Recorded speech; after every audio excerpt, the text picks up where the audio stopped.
Hi, this is Stan Bush. Hi, this is Stephanie Calvert. This is John Payne. This is Jack Hughes. Hey everyone, this is Britt Lightning from Vixen.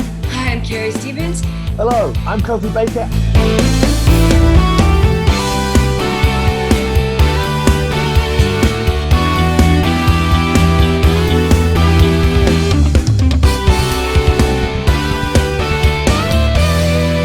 And you're listening to Play That Rock and Roll.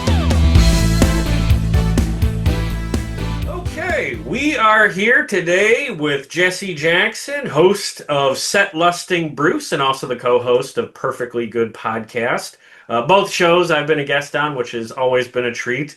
But we are here to celebrate because Jesse just passed 10 years of podcasting with Set Lusting Bruce. And I'm also celebrating a milestone. By the time this is up, I've hit 100 episodes. So I thought today would be a good chance for us to get together to talk about podcasting and how Jesse's show has evolved over the years.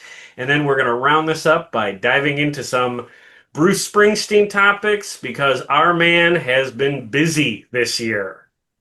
So Jesse, it is good to see you. Thanks for coming by. How are you doing, man? I am doing great. It is always fun to talk to another podcaster, and I love when you visit Perfectly Good Podcast and Set Lusting Bruce, and so yeah, I love it. And when you're not the host, there's a lot less work involved. You just show up and like ready to talk. Absolutely, yes, that is. Yeah, I think it's kind of the dream of every podcast host. Everybody who starts a podcast, part of their dream is like, I'll get to be on other podcasts. Yes, exactly. At least it is for me. So, I agree. Okay. So let's go back to the early days of Set Lusting, Bruce. You talked about this in another episode that you posted in your feed. I wonder if you could expand on it a little bit about your goals when you started this off. What was your goal when you came up with the idea for the show? And how have those goals changed over the years? Yeah, so when I started way back September 2015, all I was doing is I had heard there wasn't a Bruce Springsteen podcast currently. And that surprised me a little bit. And I wanted to hear people talk about Bruce. So I joke about this often, but in the spirit of lighting a candle instead of the cursing the darkness, I said, okay, well, I'll start one.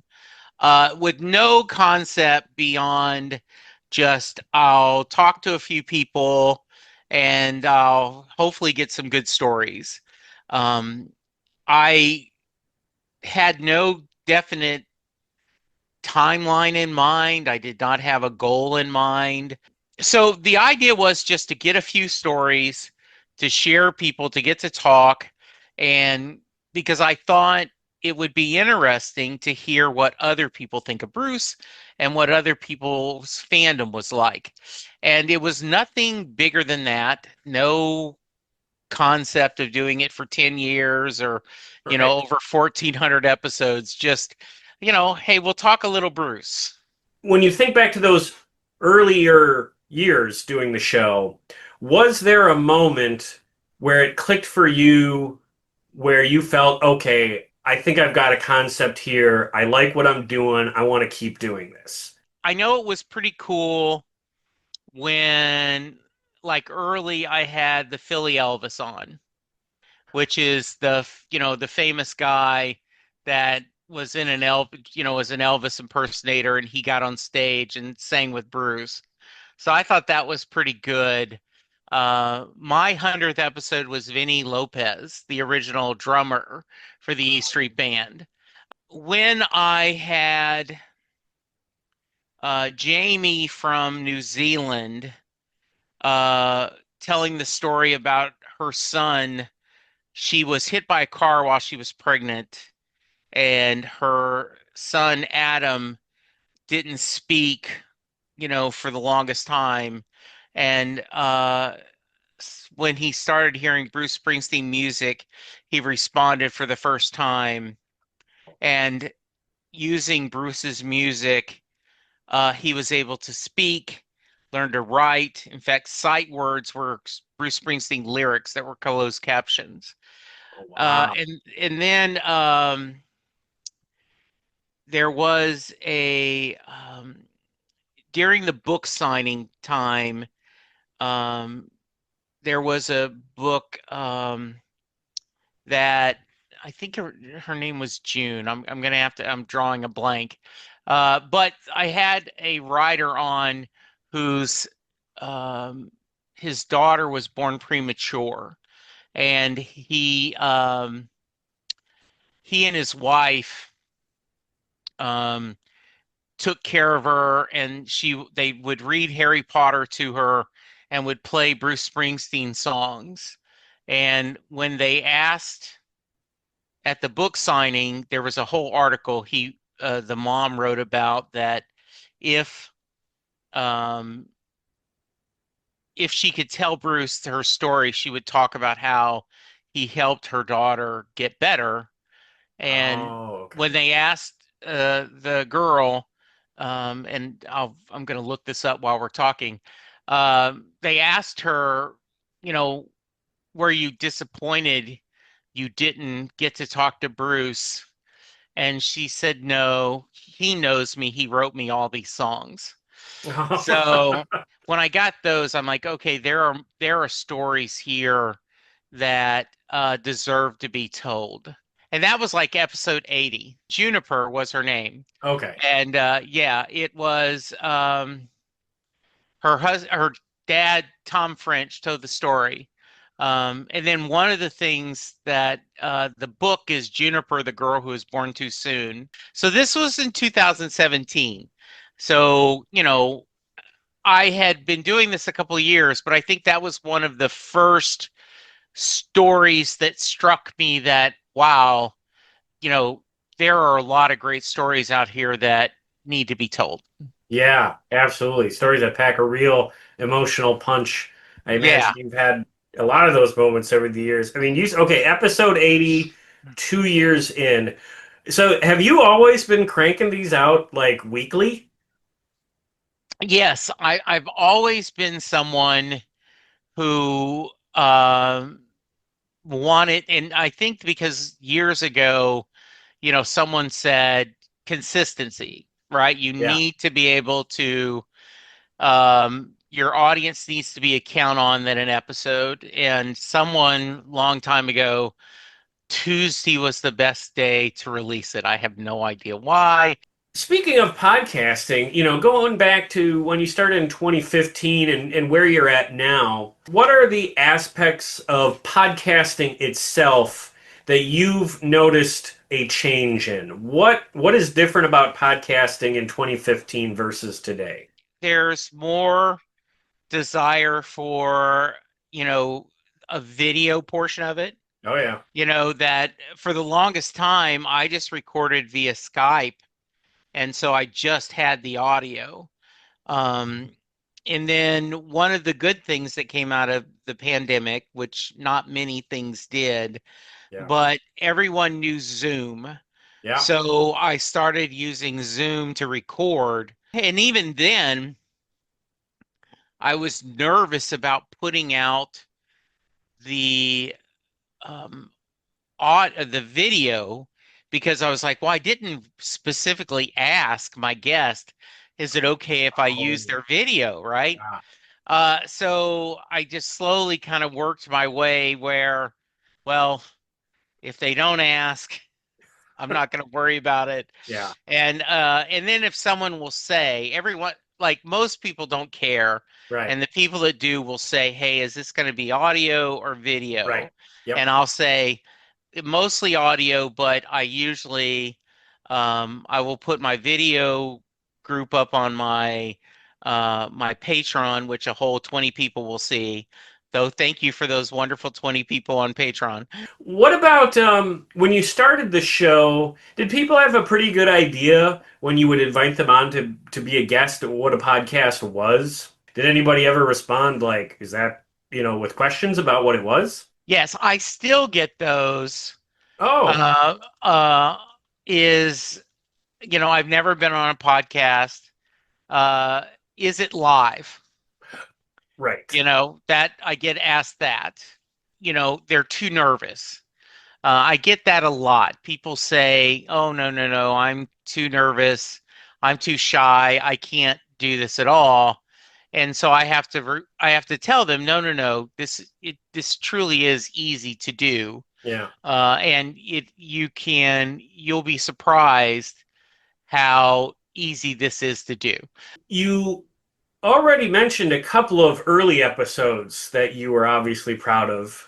When you think back on the whole show, are there others that stand out as particularly meaningful to you? You mentioned your 100th was the original drummer for Springsteen. Is there anyone Yeah. else from Springsteen world that's been on the pod?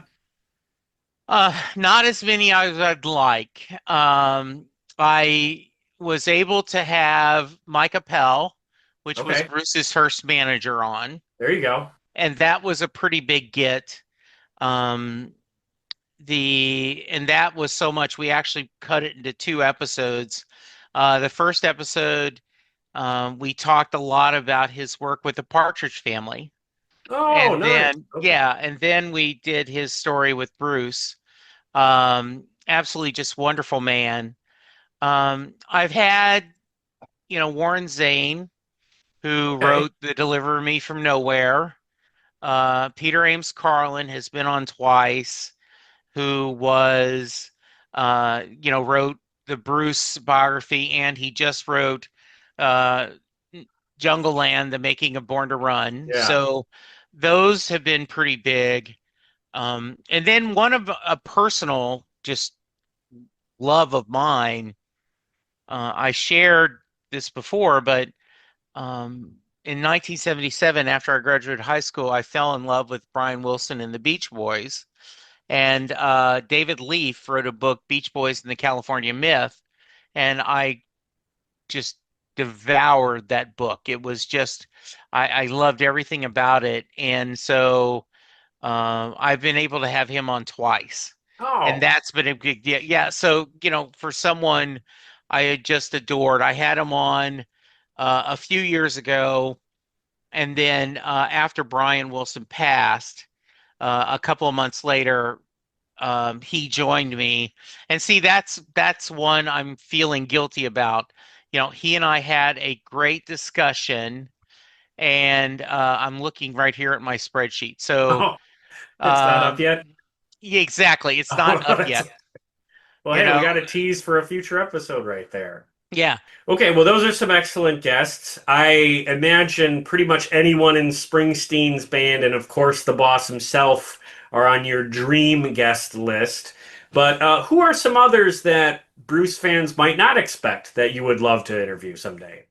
Um, I would love to have a quote unquote celebrity and have them join me to talk about Bruce, like Tom Hanks. I Oh, just yeah, and just really, you know, to talk about the thing you do and his Bruce fandom. The joke is when Bruce and Patty and he and Rita go out, do they split the check? Do they go, hey, Tommy, I got this one because you got the last one?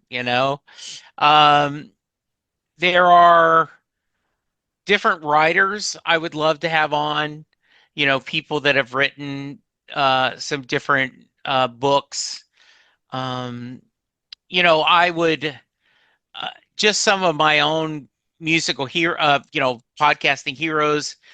Kevin Smith, I think would just be brilliant because he's used a couple of Bruce songs on Jersey Girl, mm. and being from Jersey, the connection, and what did he feel about Bruce? Okay, we're going to talk about a bunch of Bruce projects in a little bit here, but let's just say you get a call out of the blue from his management and they say, Bruce is going to give you 20 minutes. What are the topics you would hone in on? He said, it doesn't have to be about the new stuff, just 20 Yeah. minutes on the show, and that's all you got. What are the topics you would want to bring up if you got to talk to him?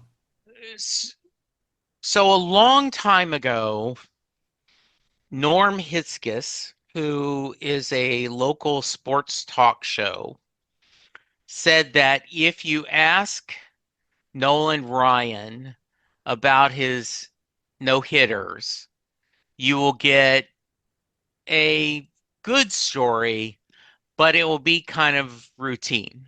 Right. If you ask him about the number of home runs he hit, his eyes will light up and he will go into an enthusiastic story. So I would ask Bruce probably, I would time it right, but I would say, you always talk about your mother and you listening to the radio. What were a couple of songs or artists that made you and your mom turn it up? Was there any specific when you heard this, these artists? What are shows you've gone to that you were like thrilled? I I can't believe I'm here seeing this, right? And then and then I would ask him, does Mary get in the car? I would explain the premise and I would say, that's, not as Bruce Springsteen, the writer, Bruce Springsteen, the fan, does Mary get in the car at the end of Thunder Road? So I think that would hit 20 minutes. Yeah, there you go. Those are all great. Yeah. Yeah. And then here's the thing: if he gave you an answer for the Mary question, and he said that's what I meant when I wrote it, would Yeah. you have to retire that question, or does that question belong to the fans? So thank you for asking that, because other people have brought that up. And I go back to a story I say often. I'm surprised how often I've told the story. But Isaac Asimov, who was a science fiction writer that I adored growing up, just loved all his work. And in his autobiography, he said that he was at a convention or a lecture and was talking about a story he wrote, and someone said, Dr. Asimov, that's not what the story is about. And he said, excuse me? I wrote the story. I think I know what it's about. Right. And the fan said, just because you wrote it, what makes you think you know what it's about? And Dr. Asimov said, he's right. I know what I meant it to be, but once it's out there in the universe, what someone takes from it is totally up to them. So I think that's why I wouldn't retire it. I would say, it's Bruce's opinion. And it might even be in his mind. Absolutely. I wrote this song and I knew she'd get in. But I think it's up to everyone individually to decide. And, some people do this different ways, Joe. Some would look at it as, well, would I get in? Oh yeah, right. And Yeah, then, yeah. and then it's yay or nay. Or, well, of course I'd get in, but what if Mary would? Let's put ourselves in Mary's perspective. Would she put in? So, yeah. And just in case you've never listened to the podcast, really quick, Jay Armstrong was a Philadelphia high school teacher. He's now retired. He has a new book out, which is a collection of short stories, all based on Springsteen songs. So Jay's going to be on the podcast in October or November, and so he would give his students the lyrics to Thunder Road, and they would read it as if it was a poem, and discuss the imagery. And this was all in his honors English class.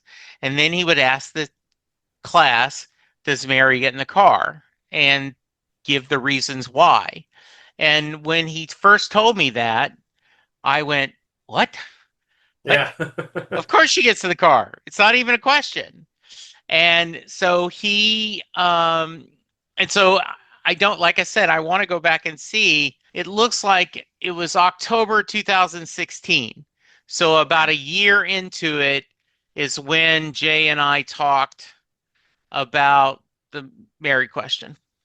Well, it's such a great hook for the show, When I was on the show, I took a sort of tragic perspective on it. I said, yes, she goes, but keeping it in like Springsteen universe, Yeah. she's also the woman that he leaves in the song I Got a Wife and Kids in Yeah. Baltimore, Jack. Like Hungry she Heart. Hungry Heart. She's the one he walks out. She's the one he walks out on. Yeah. So not a happy ending, but that was kind of my perspective on it. You've been podcasting for 10 years. You said that you do have a fear of running out of guests. Have you ever, are there other podcasting ideas, other topics for podcasts that you've wanted to explore but frankly couldn't because you have this show and you're also on Perfectly Good Podcast, and I think you do a couple of other shows, right? I do. Yeah. Yeah. My dear friend Sylvan Groth, who you've met as well, Oh yeah. who does Perfectly Good Podcasts with me, um, says that they are going to have an intervention on my podcast addiction, but only after we get through the last John Hyatt song. There you go. Um, so one of the things that so Next Stop Everywhere, the Doctor Who podcast, is the podcast I was doing before I started Set Listing Bruce, and it is a podcast all about Doctor Who. And my wonderful friend Charles Skaggs and I have been doing this for over 10 years, where we just talk about new Who and old Who and do that, and we do that every other week. That kind of scratches Right. my Okay. itch. Um, I I sometimes would love to talk about Star Trek. There's usually always a TV show that I go, wow, that'd be fun to talk about. And then I try to do like you're nice enough to do now, that I reach out to my other friends in the podcast community. There was a movie guy and he says, hey, I'm looking for people. And so I said, well, have you covered The Apartment, the Jack Lemmon, Shirley MacLaine film? And he goes, no. I said, okay, well, why don't we I'd love to rewatch that and then join you to talk about it. So those are different one-offs that I think about. But I really, 4 is pretty solid. And then I always forget that when House of Dragons comes back, I'm on a podcast of that too. But where we go through every episode. So yes, Sylvan says you have a problem, Jesse, but we're holding off the intervention. I'm impressed that you have a voice at all tonight. Yes. Well, all right. 10 years of set listing, Bruce. No plans on slowing that down. Obviously, you're going to take your break, but you're still going to be producing that episode for the foreseeable future, or producing that show for the foreseeable future, I take it. Yes, I told this story just recently. Joe, I really was thinking maybe it's time to shut it down. Like after 10 years, that's a good run. Maybe 2025 will be the end, and I'll just retire, set listing Bruce. Um, and I got a phone call from Paul in the United Kingdom, and he had texted me and said, hey, do you have time to talk? And I said, sure. And he basically told the story, and there is a full episode about this. But a friend of theirs, there was like 5 or 6 of them that were this WhatsApp Springsteen family, right? They constantly, 24 hours a day, someone was always up, dropping and talking stories. And their friend Kim had flown to England to go to Bruce's Liverpool show, and she passed away before she got to go to the show. Um, and obviously, there's a lot of things that, if you're an American citizen, die in a different country and all this stuff. But Paul said in a month or so, we want to do a tribute episode talking about our friend Kim, and would you be willing to host it? Wow. And Joe, it was the same weekend. The Yeah. same weekend I said I'm going to hang this up. Uh, and this, I said, well, obviously, I don't want to take myself too seriously, but there is a purpose behind Yeah. doing this podcast.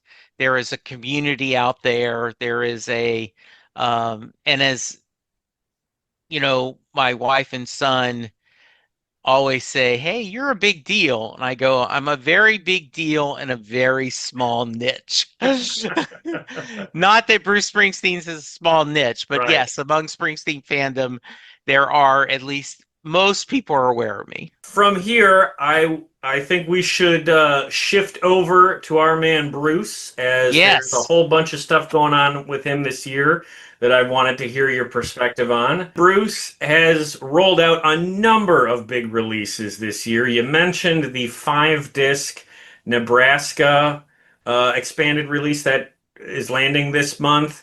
I've got behind me a vinyl selection from the Tracks 2 box set, which is, I think, 7 albums altogether. This is just like a sampler. This is the Lost and Yeah. Found vinyl that I got as a birthday present. And then Bruce announced that there's going to be a Tracks 3 in the next couple of years, and that'll basically empty out his archives. What has your reaction been to what you've heard so far from these releases? Is there stuff that's new to you, or is this material that you've already heard before through various, unofficial releases? So, one of the things that I've stayed away from just because I don't want to go down that rabbit hole is I've never been a bootleg guy. Oh, no Just, kidding. yeah, Okay. I don't trade bootlegs, I don't buy bootlegs. Yeah. I just it just it's a rabbit hole I chose not to pursue. And so almost all of these were new to me. Oh, Like great. Okay. when he put out High Hopes multiple years ago, a lot of people were complaining that a lot of the songs had already been leaked or on Oh. bootlegs, and they were all new to me, except for the one like the Ghost of Tom Joad that he had Right. released before. So yeah, there's a couple of songs like he had done a version of County Fair. There's an alternate version of My Hometown Yep. on it. Um, you know, I was like, what do you do? Like when I get, um, it's been a while since we've had a new John Hyatt release, but uh, John Hyatt puts out a new CD or vinyl release, you put it on repeat on your player and you just listen and absorb it. So how do you do 7 albums on repeat? So I've enjoyed all of them. The two that stand out probably the most to me are Faithless, which is the soundtrack to an unmade movie.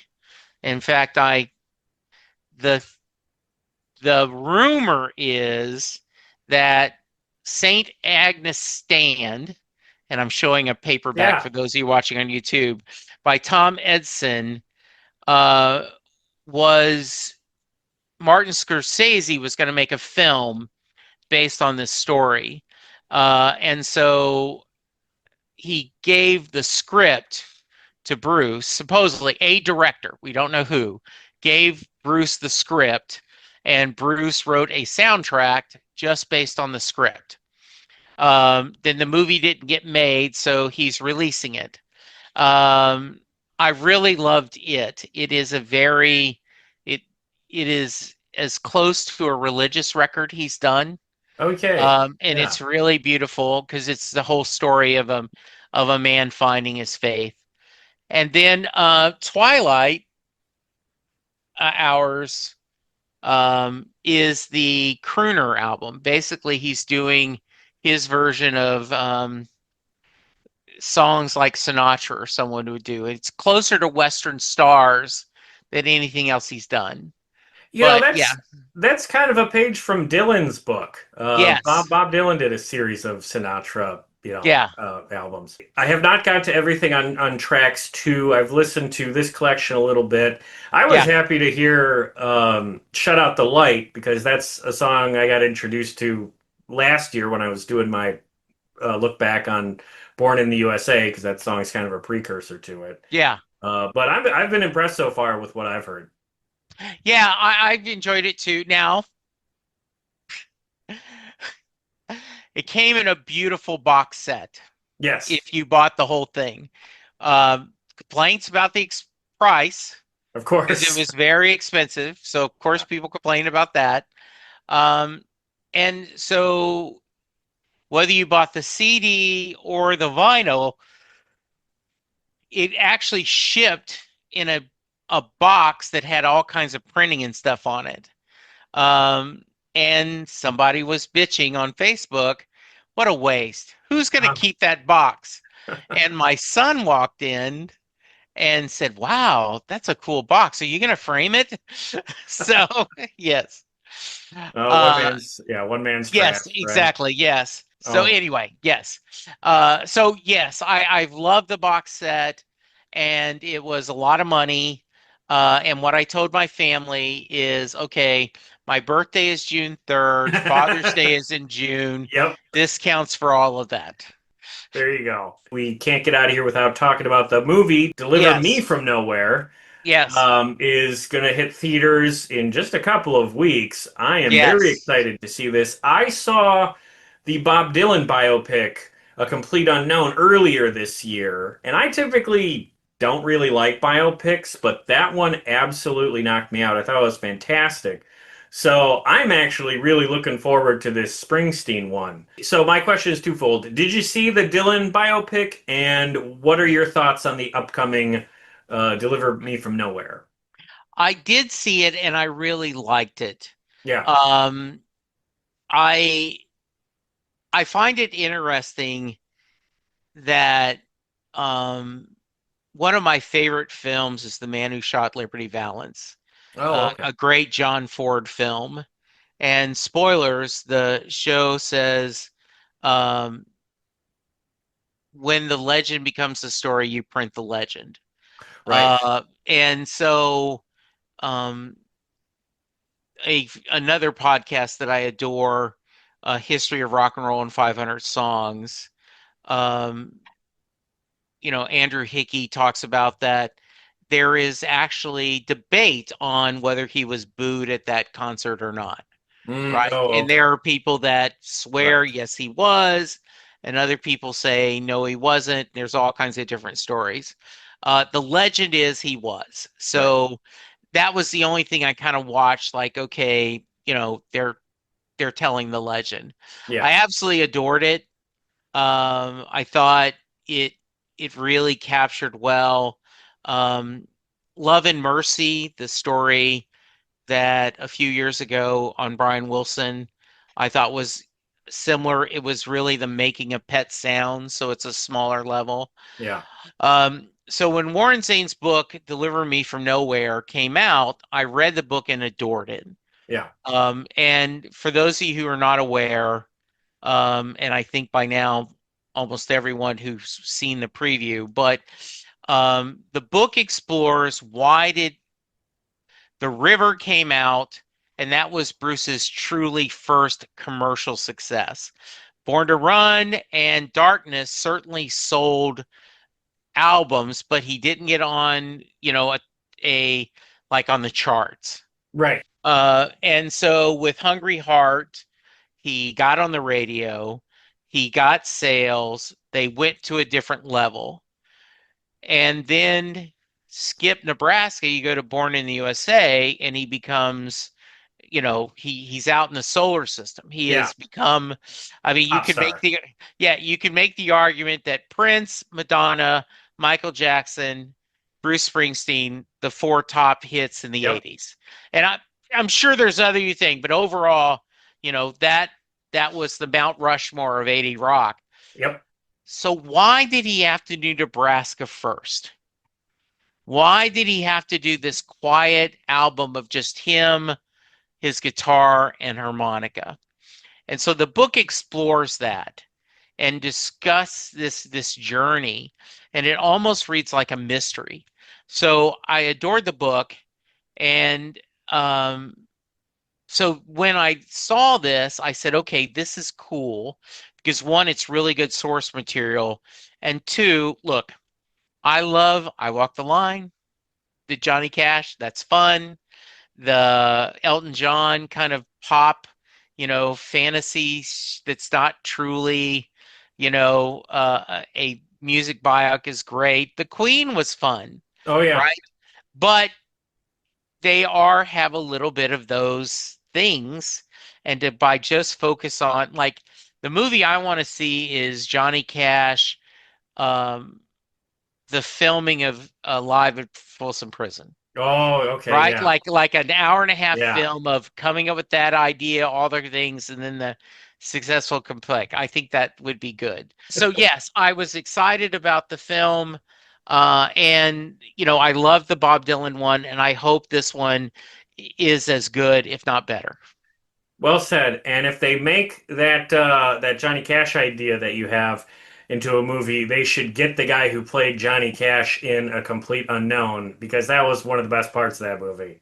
Yeah, I agree. Yeah. Okay, so my last question is a little bit of a hot potato. It's political. That's why I'm doing it last. So if no one wants Okay. to hear about politics, they can leave now. Okay. And it's not about Trump, but I'll start it with Trump. In May, Trump and Springsteen had sort of a back and forth. Springsteen talked about his dislike of Trump overseas, and then Trump, of course, never one to let something go. No. Went on Truth Social and insulted Bruce, and said, he should keep his mouth shut, blah, blah, blah. That's par for the course with the president, whatever. I honestly, it's not very interesting to me. What is more interesting and a little irksome, I think, is criticism that Bruce has got from another recording artist, a guy named Aaron Lewis from Stained, who has been like nipping at Springsteen's ankles for like the past couple of years when he put out a song called Am I the Only One? Quit singing along every time they play a Springsteen song. This past August, he went on Tucker Carlson's podcast, and Tucker was trying to rile him up about Bruce, and he asked him about him. And Aaron said, quote, I think that he is a disgusting display of not appreciating what was handed to him for as in this country, as being an American, the success that he has had. The fact that he duped us all with one of the most anti-American songs ever and called it Born in the USA as some sort of celebration of how great it is to be born in the USA. I'm angry at myself for not seeing it for so long and actually giving him, in my mind, the credit of being a representation of blue collar America. 40 years later, and we still have people irritated by Born in the USA. I think it's crazy that this guy decides to try and pick a fight with Bruce all these years later. I know it's culture war trash that I shouldn't pay any attention to, but it's just disappointing and again irksome that it comes from a fellow recording artist, a fellow songwriter who is mad that he got duped by a song. Did you hear about any of that and any thoughts on it? I did not. And now then, when we finish recording, I will go listen to the song. It is a terrible song. Absolutely Okay. miserable. I'm thinking of the Saturday Night Live skit, and you are, and I would know you from. Yeah. So I would argue, and you did a whole episode on this. Yeah. And it was a great episode, Joe. Thank you. Born in the USA is very much a patriotic song. Yes. he is saying, the narrator, is that despite everything that this country has done to me, I am born in the USA. I have that hanging on me. I'm an American. Um, and it it is not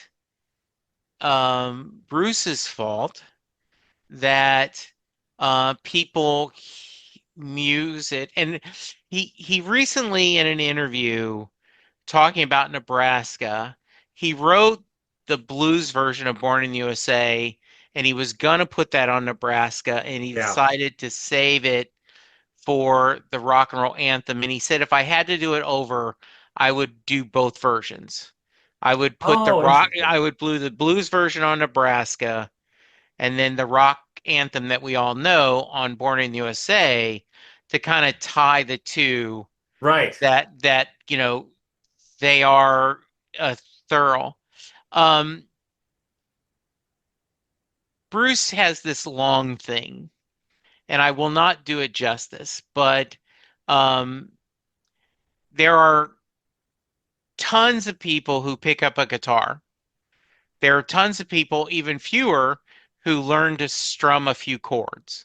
Even fewer end up being in a band. Even fewer make a demo. Even fewer get a chance to make a record. Even fewer get picked up by a record company. Even fewer are able to produce more than one record, and even fewer are able to make a living at do this, and even a fewer reach the level of success I've had. Right. I know how blessed I am, but he also was playing music at 13 or 14, and he worked his ass off, if you call making music work. Yeah. And if you want to argue that it's not, I mean, he himself said that on his Broadway show that's available on Netflix, that I have not worked a day in my life. He says, I've never worked 5 days a week till this job now, and I Right. don't like it, Right. you know? Um, so to say this country gave all of us a chance, and we all should be grateful for what this country has given us, but that's also a responsibility. Republicans don't care if 9 people who need the help don't get it, as long as the one person who doesn't deserve the help doesn't get it. Right. Democrats don't care if 9 people who don't deserve the help get it, as long as the one person that needs it does. Right. And that's an oversimplification, but I think that's what it is. I think that the worry. And so I had a lot of people on my podcast this summer, and the question I asked, what did you think about him being on, the political thoughts? There was a lot of criticism. Why is he saying this in Europe?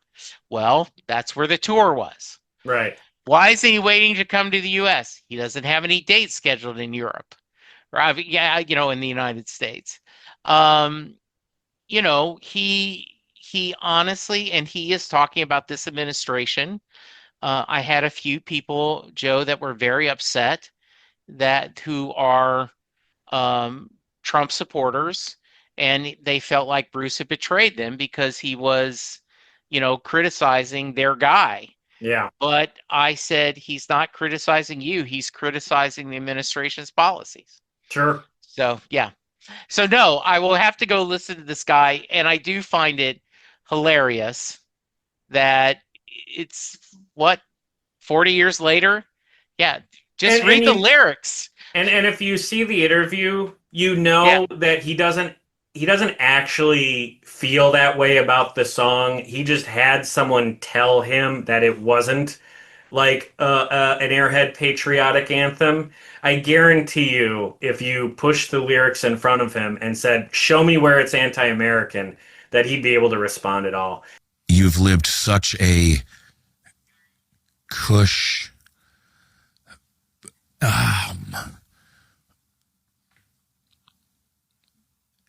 you've had so much. You have so much that it's really easy to take a stance that is so anti everything. You know, it doesn't surprise me because, again, it's culture war stuff. But simply being a recording artist, I would think, you know, you'd have more respect for, you know, people who do, you know, the same thing you do. But Yeah. I wouldn't recommend the song. It sucks. So you won't have fun Well, listening to it. But well, what cracks me up, right, is just because I sometimes have a stubborn streak. Someone was talking about, and you mentioned Kid Rock, right? The amount of things people were saying, hey, I'd take Kid Rock. He's more successful than Bruce any day. And I just did a quick thought of, you know, his best-selling album, yeah, Bruce's not even best-selling close. album. Yeah. Yeah, like now Kid Rock is in the WWE Hall of Fame. Bruce is not.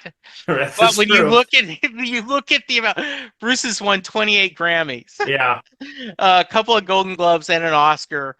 You know, and you know, Kid Rock, not so much. Yeah, maybe he might have won a rodeo or something. Yeah, yeah, All right, Jesse, this has been a blast. Like you said, we had planned for an hour. We're at 90 minutes, so we're going to yeah. call it here. But it's a testament to how much fun it is talking music with you. It's good to see you. I'm really happy that you've hit this milestone. I'm happy to be a part of it. So thanks for coming by tonight. Where can people find you and Set Lusting Bruce online? So I'm at Jesse Jackson DFW on Twitter, Jesse Jackson on Facebook, at Set Lusting Bruce on Twitter or AKX. You can find me, Set Lusting Bruce. We do have a YouTube channel. You can follow us there, like and subscribe wherever you get your podcast. Would love a review. I will say the same thing. Podcasting is a very lonely business. Yeah. And you one of the things I am so grateful for is we have like 4 or 5 people who listen to Next Stop Everywhere, the Doctor Who podcast, and send us feedback. Like if we say we're going to talk about an episode, they send us their thoughts about the episode. So we're able to have a feedback section almost every episode. I would love if I had enough feedback to get a feedback episode like, oh, you know, Sarah had this to say about Joe and Jesse's conversation. So please, 5-star reviews, send us our feedback. Let us know what you think. Let us know what you want us to talk about. All right. Well, thanks, Jesse. It's good to see you again, man. Just love it. Appreciate it, brother. Keep up the good work. Congratulations on 100 episodes. I know how hard that is. And so keep it up, my friend.